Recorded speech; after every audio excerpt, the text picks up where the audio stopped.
Majority of the സീൻസിലും ആൾക്കാരെ ചിരിപ്പിക്കുക എന്നുള്ളൊരു സാധനം ഞങ്ങൾ കീപ്പ് ചെയ്തിരുന്നു.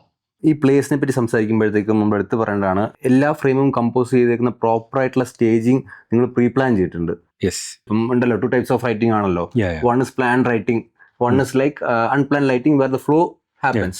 So what went to this one's writing? ഇതിൻ്റെ റൈറ്റിംഗ് സ്റ്റേജിൽ ആക്ച്വലി നമ്മുടെ കൂടെ ഒരു എഡിറ്ററും കൂടെ ഉള്ളതുകൊണ്ട് അപ്പോൾ ഒരു എഡിറ്റ് സെൻസിൽ തന്നെയാണ് ഇത് എഴുതിയത്. എഡിറ്റിൽ തന്നെ നമ്മൾ ഇഷ്ടപ്പെട്ട് ഒഴിവാക്കിയ ഒരുപാട് സീൻസും കൂടെ ഉണ്ട്. മെജോറിറ്റി ഓഫ് ദ സീൻസിലും ആൾക്കാരെ ചിരിപ്പിക്കുക എന്നുള്ളൊരു സാധനം ഞങ്ങൾ കീപ്പ് ചെയ്തിരുന്നു.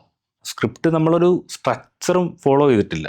ഞങ്ങൾ എഴുതി വെച്ച സാധനത്തിന് പിന്നീട് സേവ് ദ ക്യാറ്റുമായിട്ട് മാച്ച് ചെയ്ത് നോക്കി. മിസ്സിങ് എന്തെങ്കിലും ഉണ്ടോ നോക്കി ഒന്ന് ഫില്ല് ചെയ്യാൻ നോക്കി. ഉദാഹരണത്തിന് ക്ലൈമാക്സിൽ ഒരു സാധനമുണ്ട്, അതായത് ശ്രീകുട്ടനും കൂടെ ഇലക്ഷനിൽ വൻ ചെയ്യുന്നു, അവസാനം ഇലക്ഷന് തോക്കുന്നു എന്നുള്ള സാധനം. അപ്പോൾ കൈലാഷാണ് അവിടെ പറഞ്ഞത് അവിടെ ഒരു സംഭവം നടക്കണം, യുവമാരെ ക്ലാസ് റൂമിൽ നിന്ന് മാറ്റണം, 3 ദിവസത്തേക്ക് ഇവർ സ്കൂളിൽ വരാൻ പാടില്ല, അങ്ങനെ എന്തെങ്കിലും പരിപാടി ചെയ്യണമെന്ന് വെച്ചപ്പോൾ നമ്മുടെ സ്കൂളിലേക്ക് ഈ ശാസ്ത്രമേളയ്ക്കൊക്കെ സയൻസ് ഫെയറിനൊക്കെ കുട്ടികളെ വോളണ്ടിയേഴ്സായിട്ട് കൊണ്ടുപോകുന്ന പരിപാടിയൊക്കെ ഉണ്ട്. അപ്പം അങ്ങനെ ഒരു സയൻസ് ഫെയറിന് ഇവന്മാരെ ഈ ബെഞ്ച് മൊത്തവും പ്ലസ് പൂർത്തി വേറൊരു സ്കൂളിലോട്ട് പോകുന്നു. അവിടെ പൂർത്തി ഉപയോഗിച്ചുള്ളൊരു കോമഡി പരിപാടിയാണ്.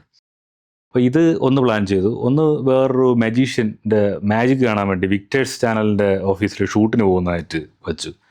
അപ്പോൾ സ്റ്റിൽ എന്തോ ഒരു സാധനം മിസ്സിംഗ് ആയിട്ട് തോന്നിയപ്പോൾ ഞാൻ റിയൽ ലൈഫ് സിനാരിയോസ് അഡാപ്റ്റ് ചെയ്തതാണ്. മീനാക്ഷി ഇലക്ഷനെ നിർത്തുന്ന ഒരു സാധനം.